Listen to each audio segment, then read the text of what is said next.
Père, je veux te rendre grâce pour ta fidélité. Merci pour la capacité que tu me donnes de rendre accessible cette pensée que tu as déposée dans mon cœur. Et que vraiment la parole de Dieu communiquée provoque en chacun d'entre nous la foi indispensable en cette saison pour vivre l'embellie qui nous est réservée par toi au travers de l'alliance que nous avons. Tu es tellement grand et tellement puissant. Tes œuvres sont remarquables et admirables. Béni sois-tu parce que tu as dit que ta parole ne rentre jamais à toi. Ça accomplit ce pourquoi elle est sortie. Que cette parole qui sortira cette nuit puisse produire dans nos cœurs un renouvellement de notre intelligence, au niveau de notre système de pensée. Que les paradigmes mentaux soient totalement et alors totalement ébranlés. Et que la foi soit suscitée dans notre esprit.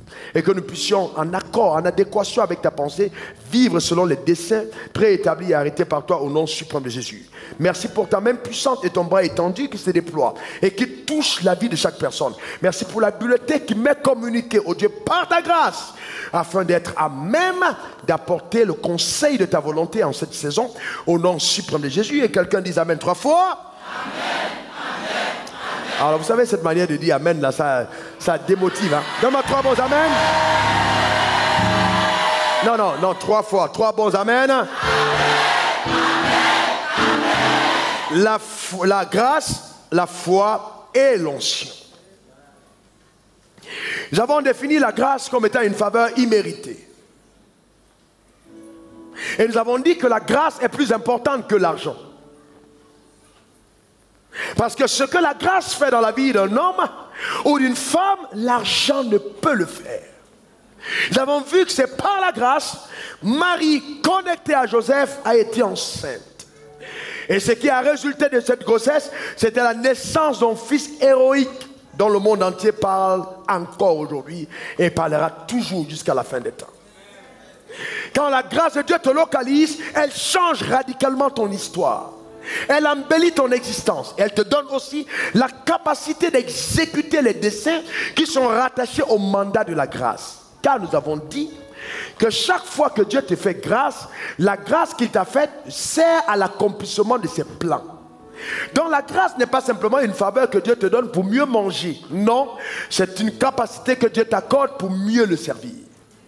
D'accord? Et c'est très important que nous puissions le comprendre. Donc la grâce indique les aptitudes qui sont en toi. Parce que Dieu, quand il te dit par exemple, il dit à Marie tu deviendras enceinte, c'est parce qu'il sait qu'elle a la capacité de porter un enfant.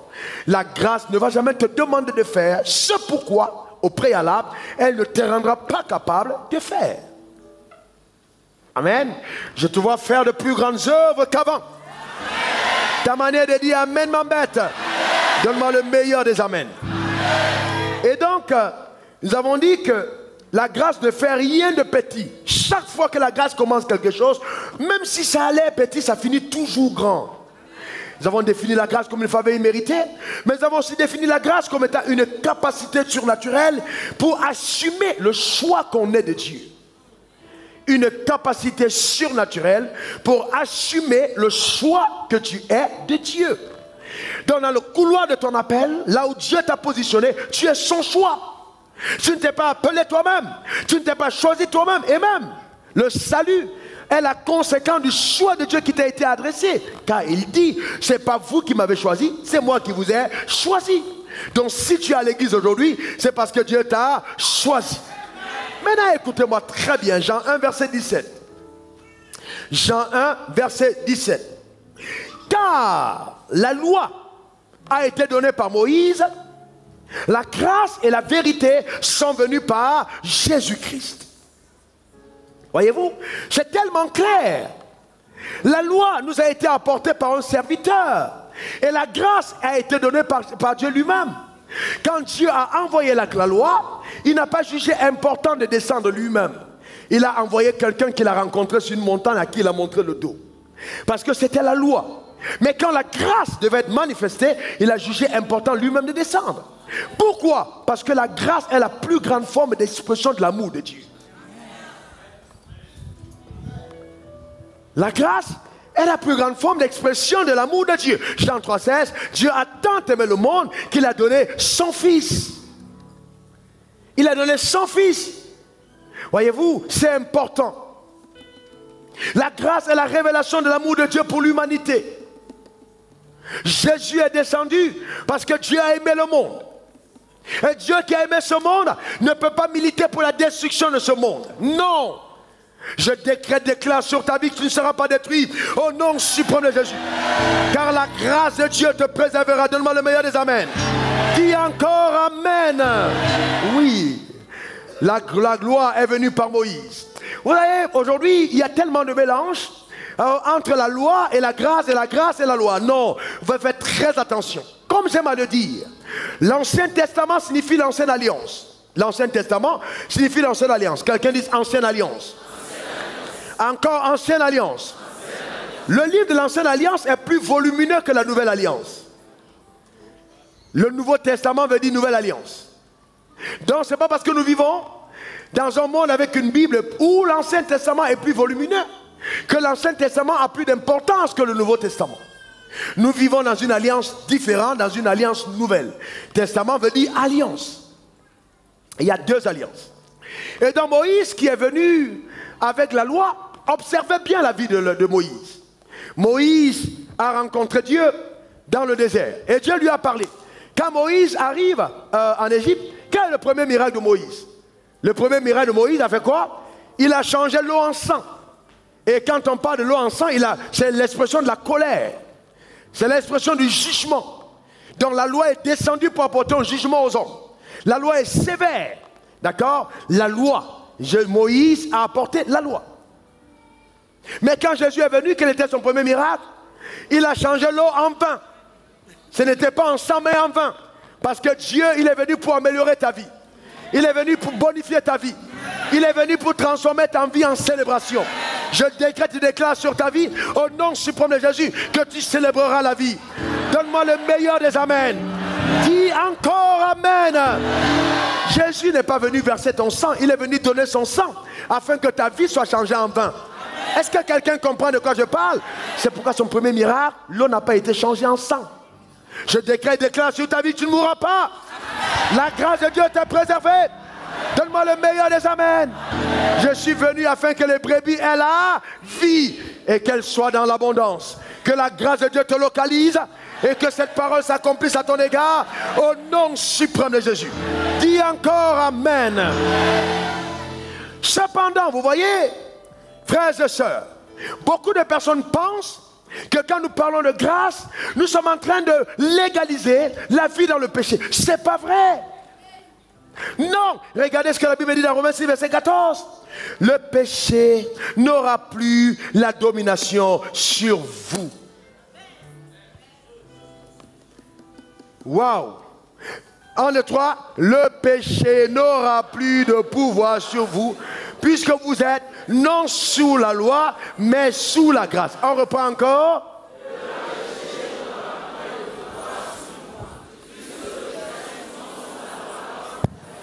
Ça veut dire que quand on était sous la loi, le péché avait un pouvoir sur moi. Mais quand je suis sous la grâce, le péché n'a plus de pouvoir. Qu'est-ce que c'est le péché? Le péché, ce n'est pas l'acte que je pose, mais c'est la puissance qui me pousse au mal.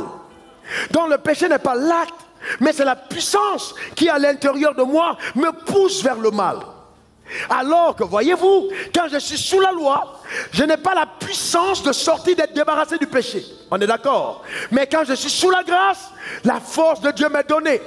Vous voyez, à cause de la grâce, pour ne pas être sous le pouvoir du péché. Dis à ton voisin, tu as la capacité de ne pas pécher. Non, non, dis-le bien à ton voisin, dis encore. Eh bien oui, le péché n'aura plus de pouvoir sur toi. Est-ce que je voulais te faire comprendre cette nuit? Ce que je voulais te faire comprendre cette nuit est la chose suivante. Si le péché n'a plus de pouvoir sur toi, alors toutes les conséquences du péché n'ont plus de pouvoir sur toi. Ta manière de dire amen m'embête.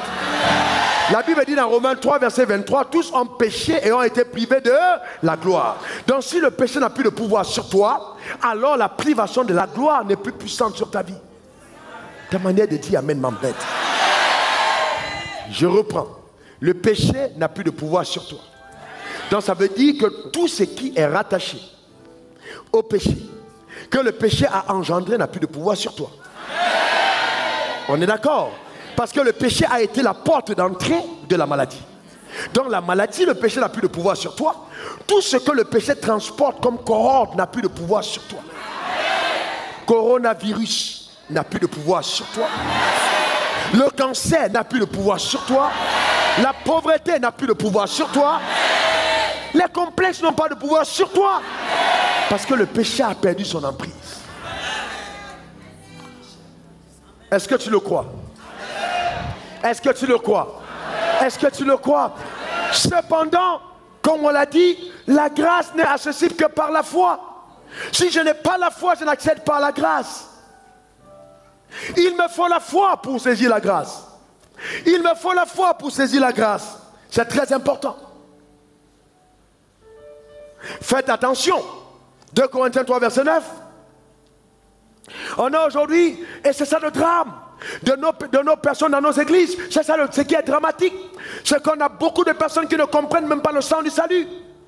Et vous aussi, vous laissez souvent prendre dans des pièges terribles, frères et sœurs. Si les choses qui t'arrivent sont la conséquence des choses que tu peux faire de tes efforts personnels, alors la grâce n'a aucun sens. C'est pourquoi les personnes religieuses sont très orgueilleuses. Elles pensent que c'est parce que je suis la personne la plus sainte, je prie beaucoup, je jeûne beaucoup. Non, c'est pas vrai du tout. Si vous êtes honnête et sincère, souvent vous faites toutes ces choses, mais vous n'avez pas d'onction. Jeune prédicateur que j'étais, je cru toujours que oui, bon, si j'observe mes 3 heures de silence devant Dieu, et puis je prends 3 jours de jeûne à sec, parce que c'est comme ça que je faisais quand je prêchais au début, 3 jours de jeûne à sec, et puis je m'isole, je prie, alors si je viens, il y aura l'onction. Un jour, j'ai fait tout ça, rien du tout. Je ne pouvais même pas parler. Je suis rentré à la maison triste, et puis le Seigneur m'a dit, ce ne sont pas tes performances, c'est ma grâce. Donc ça veut dire que malgré tout ça, c'est bon de jeûner, c'est bon de prier, c'est bon de se mettre à part, mais j'appelle toujours sa grâce. Car sans sa grâce, vous ne pouvez rien faire. C'est une faveur imméritée. Imméritée. Donc si quelqu'un vient me voir et je suis là, on me dit oui, pasteur, il y a une grande convention. Tout de suite, on y va prêcher. Je n'ai pas à dire, il faut que je rentre, même m'enfermer pour prier 3 heures. Dieu qui savait que je devais prêcher, et si je n'ai pas été informé, je n'ai pas eu le temps de me préparer comme d'habitude, mais j'ai un dépôt divin en moi. Je me lèverai, je dirai, Seigneur, ta grâce. Et quand je monterai sur l'estrade, sa grâce m'accompagnera. Et la main de Dieu se déploiera sur ma vie. Donne-moi le meilleur des amens. Car seule la grâce de Dieu nous suffit. Cette grâce t'accompagnera cette année encore. Oh, ta manière de dire amen m'embête. Cette grâce sera avec toi. Donne-moi le meilleur des amens. Ce n'est qu'une question de grâce, frère. Ce n'est qu'une question de grâce. Ce n'est que la grâce. Ce n'est que la grâce. Cependant, la grâce n'est accessible que par la foi. Mais vous voyez, faites attention. 2 Corinthiens 3, verset 9. Regardez ce texte. 2 Corinthiens 3, 9. Si le ministère de la condamnation a été plus glorieux. Vous savez, le ministère de Moïse est appelé par Dieu ministère de la condamnation. On a aujourd'hui des prédicateurs de la condamnation. Et les Africains aiment le message de la condamnation. Non, je ne prêche pas la condamnation. C'est pour ça, quel que soit ce que quelqu'un fait dans la vie, je lui donne toujours une capacité de croire qu'il peut se relever. Amen. Tu as tué ta mère, tu l'as mangée en sorcellerie, tu peux être le plus grand prédicateur. Si tu te répands. Il n'y a rien que quelqu'un ait pu faire sur terre que Dieu ne puisse pardonner, si ce n'est le blasphème contre le Saint-Esprit. Donc je veux dire à quelqu'un que Dieu est capable de te pardonner. Je ne suis pas en train de te demander de vivre dans le péché. Je suis en train de te dire, quel que soit ce que tu as fait, si ton cœur est sincère et que tu reviens à Dieu, Dieu est capable de te restaurer. Et quand la grâce te localise, elle change ton cœur. La femme qui était adultère, Jésus lui a dit, va, ne pêche plus. On lui a pas dit, va recommencer ton commerce. Mais la loi ne pouvait pas la changer. La loi ne pouvait que la lapider. Pourquoi? Parce que le premier miracle de Jésus était de changer l'eau en sang. La loi ne pouvait que la tuer. Mais je veux dire à quelqu'un que si tu as confiance en Dieu, Dieu peut te relever. Amen. Si tu vis avec cette attente devant le trône de la grâce, je te garantis, tu passeras dans le feu ne pourra pas te consumer. Tu seras dans les eaux ne pourront pas. Pourquoi? Parce que tu as confiance en Dieu. C'est ça le plus important. Tu as confiance en Dieu et tu cries à lui en disant, vois ma misère. Oui, la grâce viendra au secours de tes faiblesses. La grâce va toujours te secourir. La grâce va toujours t'aider. Ce n'est que la grâce de Dieu. Nous sommes ce que nous sommes par la grâce. Il ne faut jamais me prétendre, c'est par sa grâce. Cependant, la grâce coopère avec la foi. Remettez le texte sur le ministère de la condamnation a été plus glorieuse. Vous voyez, il faut faire attention. Frère, c'est pourquoi la Bible dit que celui qui est de vous prenne garde de tomber. D'accord? Le ministère de la justice est beaucoup plus supérieur en gloire. La justice est un don. La justice n'est pas en mérite. La justice est un don de Dieu. Dieu te l'a accordé. Pas parce que tu as trop jeûné, pas parce que tu as fait des dîmes, pas parce que tu as donné des offrandes. Tu as été justifié par la foi. C'est ce que la Bible dit. Nous sommes justifiés par la foi en ce qu'il a fait. C'est pourquoi, quelle que soit ta densité de consécration, tu ne seras jamais exaucé par ton propre nom. Tu ne pourras jamais. Tu ne peux pas venir devant Dieu pour dire oui, oh Seigneur, je te demande de faire ça à mon nom. Jamais. Il ne va jamais t'exaucer. Pourquoi? Parce qu'un seul est mort pour toi. Et c'est la grâce de Dieu qui te donne de vivre le restant des jours pour Dieu. Donc tu dois dépendre de la grâce. Elle te donne la capacité de ne plus être sous le pouvoir du péché. Alléluia. Donc ton temps de prière devrait être un temps sincère. Ou reconnaissant. Peut-être quand c'est un domaine de ta marche, tu marches un peu en tâtonnant, en disant Seigneur, j'ai besoin de ta grâce pour être debout, pour être droit. Secours-moi, Père, j'appelle ta grâce, que ta grâce vienne à mon secours. La grâce de Dieu, c'est une habileté. N'ayez pas confiance en vous-même. Ayez confiance d'abord en lui qui vous a appelé. C'est lui qui rend chacun d'entre nous capable de faire ce à quoi nous avons été appelés. Cette grâce est avec toi. Et la grâce de Dieu achève ce qu'elle commence. Parce que Marie a été enceinte, est devenue enceinte par la grâce de Dieu. La grâce de Dieu l'a préservée même quand elle était en Égypte. La grâce de Dieu a gardé cet enfant. La grâce de Dieu achève son œuvre. Donc si Dieu a commencé ton œuvre, son œuvre dans ta vie par la grâce, tu iras jusqu'au bout. Amen. Ta manière de dire Amen m'embête. Et je vais plus loin. Même si la mort arrivait à te prendre sur le chemin, la grâce de Dieu te rejetera d'entre les morts pour te présenter devant le Père, devant Dieu.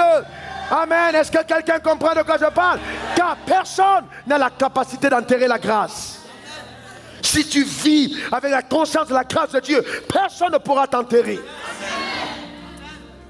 Parce que tu vis dans la foi de celui qui t'a aimé et qui s'est sacrifié pour toi. Jésus le Christ. C'est important. Il a payé le prix pour toi. Que nos regards soient sur sa personne. Que nos regards soient sur lui. Il est le Christ. Il est le Messie. Il est loin avec son onction. C'est lui qui est venu nous racheter. Et dans la grâce, il est venu avec la grâce et la vérité. Ayons confiance en ce que Dieu dit. C'est très important. La grâce est accessible par la foi. Vous voyez, et même le salut, la grâce du salut, Ephésiens 2, verset 8. Comment pouvez-vous être sauvés? C'est par la grâce de Dieu. Car c'est par la grâce que vous êtes sauvés. Dis, je suis sauvé par grâce. Encore. Eh bien oui, le problème c'est que quand beaucoup de personnes justement sont sous le ministère de la condamnation, ils remettent leur salut en cause. Non, tu es sauvé par la grâce et non par les œuvres. Donc si tu attribues ton salut à tes œuvres, alors ce n'est plus la grâce. Encore, je suis debout parce que la grâce m'a été donnée d'être debout. Je prie parce que la grâce m'a été faite de prier. À un moment, j'ai commencé à demander à Dieu. J'entendais les grands hommes de Dieu dire, je veille de la nuit jusqu'au matin. Je prie de la nuit jusqu'au matin. Mais je n'arrivais pas à prier la nuit jusqu'au matin. Après 3 heures de prière, j'avais sommeil.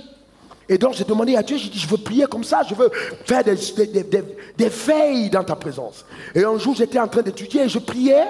Et puis, c'était samedi à dimanche. Et je regarde, je vois que le matin est arrivé. J'étais pratiquement en retard. J'étais dans mon bureau, vers 20h30, il était 6h du matin. J'ai dit, waouh, je suis resté éveillé. Alors il est venu dans ma tête, tu vas être fatigué toute la journée. Et le Seigneur m'a dit, c'est ma grâce qui t'accompagne. Je suis allé prendre ma douche sans dormir. Je suis venu au culte, j'ai prêché au premier culte, j'ai prêché au deuxième culte, j'ai prêché au troisième culte. Je suis rentré à 21h. J'étais plus en forme que ceux qui avaient dormi. Pourquoi? La grâce de Dieu. La grâce de Dieu. La grâce de Dieu. La grâce vous rend humble. La grâce vous rend humble parce que vous comprenez que ce n'est pas en mérite. C'est seulement parce que Dieu vous a fait grâce. Mais ça, il faut avoir la foi. On saisit la grâce par la foi. D'accord? Romains 5, verset 2, on saisit la grâce par la foi. Il faut avoir confiance en Dieu. Il faut avoir confiance en Dieu. C'est par la foi qu'on saisit la grâce. On saisit la grâce. La protection qui t'est accordée en cette saison, ce n'est pas l'huile d'onction, mais c'est la foi en la grâce de la protection. Dieu te gardera. Donne-moi le meilleur des amens. Dis encore amen. Voyez-vous, parce que rien n'est impossible à la parole de Dieu. Et la foi et la confiance que nous plaçons en sa parole. Dis après moi, je crois en la puissance de la parole de Dieu. Encore. Alléluia. Amen. Romains 5, verset 1, nous sommes justifiés par la foi. Éphésiens 6, verset 16, je vais terminer avec ça. Éphésiens 6, verset 16, regardez. La foi est aussi un bouclier, d'accord, qui nous protège de tous les traits enflammés du malin. Prenez par-dessus tout le bouclier de la foi, avec lequel vous pourrez éteindre tous les traits enflammés du malin. On a dit quoi? Tous les traits ou certains traits? Oh, s'il vous plaît. On a dit tous les traits ou certains traits? On a dit tous les traits ou certains traits? Alors quelqu'un me dira, ouais, parce que peut-être j'ai volé la dîme, je n'ai pas donné la dîme, le coronavirus va te détruire. Il faut avoir foi en Dieu. Non, Dieu ne te protège pas parce que tu as donné une portion de l'air ou parce que tu ne l'as pas donné. Mais si tu ne l'as pas donné, tu demandes pardon à Dieu d'avoir péché. C'est tout. Et la protection de Dieu te sera accordée. Qui parmi vous ne donnera pas à manger à son enfant parce que l'enfant a volé dans sa poche? Toi, tu peux faire ça? Tu dis non, à partir de tu manges plus à la maison. Pourquoi vous pensez que Dieu va faire ça? Et les gens pensent qu'ils sont protégés par la dîme. Je donne ma portion d'alliance. Alors non, tu peux donner ta portion d'alliance et atteindre parce que tu mets ta confiance en ta portion d'alliance et non en celui à qui tu donnes la portion d'alliance. Oh, je n'ai pas donné. Le devrait va me frapper. Oui, je touche 101 000. Ouais, comment je donne ma dîme? 100, je vais donner. On commence à calculer. Non, c'est une question de confiance. Et si tu es arrivé, tu te mets à genoux, tu demandes pardon. Si nous péchons et nous demandons pardon, il est juste et fidèle pour nous pardonner et nous purifier de toute iniquité. Mais pourquoi on utilise le mot juste? Maître, on utilise le mot juste.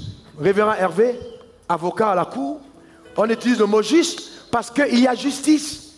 Dieu ne vous pardonne pas parce qu'il veut simplement vous pardonner. Il vous pardonne d'abord parce que la justice de son trône l'y oblige. Ça, c'est très fort. Hein? Je vais ajouter parce qu'il ne faut pas qu'on... comme tout est scruté et qu'on peut couper des trucs pour commencer à dire, il a dit n'importe quoi. Donc, Dieu ne te pardonne pas simplement parce qu'il veut te pardonner. C'est vrai qu'il veut déjà te pardonner, mais ce n'est pas seulement sa volonté, mais sa justice l'y engage. C'est-à-dire, s'il a reçu le Fils comme sacrifice, il ne peut plus condamner celui qui croit au Fils. Si je crois en Jésus, je ne peux plus être condamné par Dieu. La justice de Dieu serait de me pardonner parce qu'il a déjà accepté la rançon. Donc s'il refuse de me pardonner, alors il invalide la rançon qu'il a lui-même pourvue. Donc la résurrection de Jésus est la garantie de mon pardon. C'est la preuve que le ciel a accepté. D'accord? Donc c'est pourquoi il est juste et fidèle. Juste par rapport à sa justice, fidèle par rapport à son caractère. Il ne ment pas. Ce qu'il dit, il le fera. Amen. Donne-moi le meilleur des amens. Il dit dans la Éphésiens 6, verset 7, revenons sur le texte, prenez par-dessus tout le bouclier de la foi. C'est-à-dire quand vous sortez aujourd'hui, ne sortez pas seulement avec le masque, mais sortez d'abord avec le bouclier de la foi. Ne vous baladez pas dans les rues seulement avec le masque, baladez-vous d'abord avec le bouclier. Parce que ce qui va vous protéger, ce n'est pas le masque, mais c'est d'abord le bouclier. Et là où le bouclier de la foi se trouve, le coronavirus ne peut pas passer. Et il y a le bouclier de la foi. Et ce que j'aime avec ce texte, il dit, vous pourrez éteindre tous les traits. On a dit quoi? Tous les traits. On a dit quoi? Tous les traits enflammés du malin.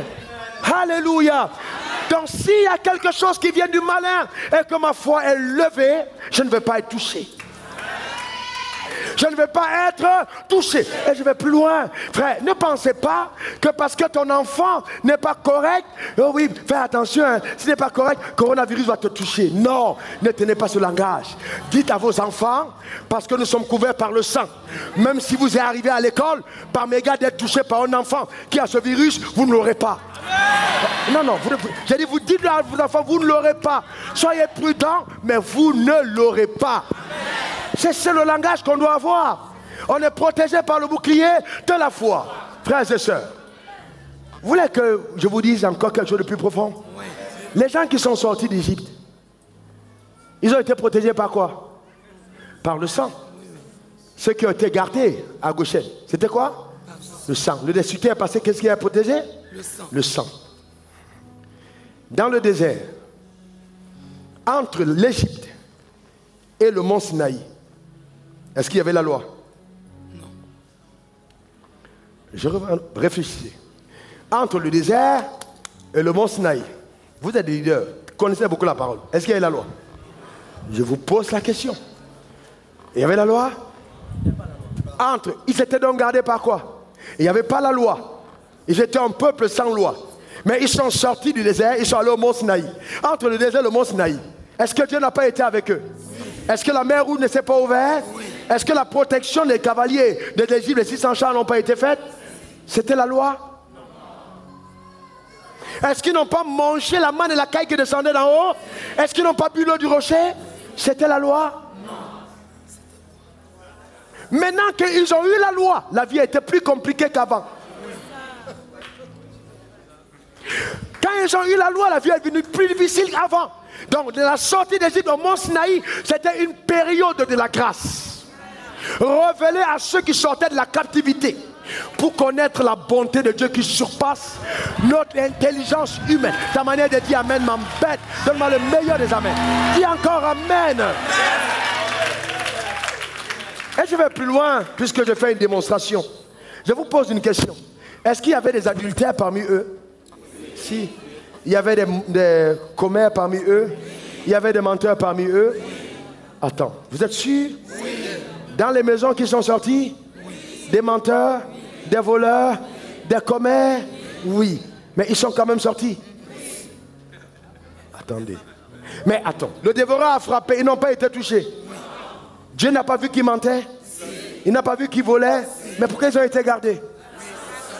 Parce que le sang parle plus fort que tes fautes. Parce que le sang parle plus fort que tes fautes. Est-ce que Dieu avait signé en cachet pour dire vous allez continuer de mentir? Non. Non. Ce n'est pas un passeport pour continuer de pécher. Mais c'est l'expression de l'amour de Dieu. Et je vais vous dire autre chose. Quand vous avez une femme et que votre femme commet une faute grave, ou votre mari, et vous venez vous regarder la personne, tu dis, c'est pas grave, je t'aime, et tu fais un cadeau. Est-ce que tu sais que cet acte va amener la personne à être davantage loyale? La loi attend que tu mérites pour que quelque chose soit fait, alors que la grâce te trouve dans une condition défavorable et te fait d'abord des cadeaux extraordinaires. Et tu es tellement embarrassé par les cadeaux que tu laisses les cadeaux et tu poursuis maintenant celui qui a fait le cadeau pour dire c'est incroyable, ce n'est pas à moi que... Est-ce que vous comprenez ce que je suis en train de dire? C'est très important. Donc si nous vivons ainsi, la faute de notre semblable devient une opportunité d'exprimer notre amour. On n'aime pas les gens parce qu'ils sont parfaits. On les aime parce qu'on a l'amour. Que Dieu te bénisse richement. Que la grâce de Dieu soit ta portion. Ta manière de dire Amen m'embête. Donne-moi le meilleur des Amen. Nous allons prier. Nous allons prier. Tu vas baisser ta tête. La grâce n'est pas un passeport pour continuer de vivre dans le mal. Mais c'est une capacité qui nous est aussi infusée par Dieu. À cause de la faveur imméritée. Pour rester attaché à lui. Et servir à cause de ses desseins. On va prier, chacun d'entre nous. Élève ta voix. Dieu t'a aimé. Il t'a vraiment aimé. Élève ta voix vers le Saint-Trône de sa grâce. Bénis l'Éternel pour ses œuvres. Bénis l'Éternel pour son amour. Bénis l'Éternel pour sa bonté. Bénis l'Éternel pour sa fidélité. Et il lève ta voix vers le saint trône de sa grâce. Rends grâce à Dieu. Rends grâce à Dieu. Rends grâce à Dieu pour son œuvre incroyable. Et donne ton cœur à Dieu. Donne-le à Dieu. Donne-le à Dieu. Donne-le à Dieu. Donne-le entièrement au nom suprême de Jésus. Élève ta voix vers le saint trône de sa grâce. Prie le Seigneur. Prie le Seigneur. Prie le Seigneur. Au nom de Jésus. Prie le Seigneur. Prie le Seigneur. Élève ta voix.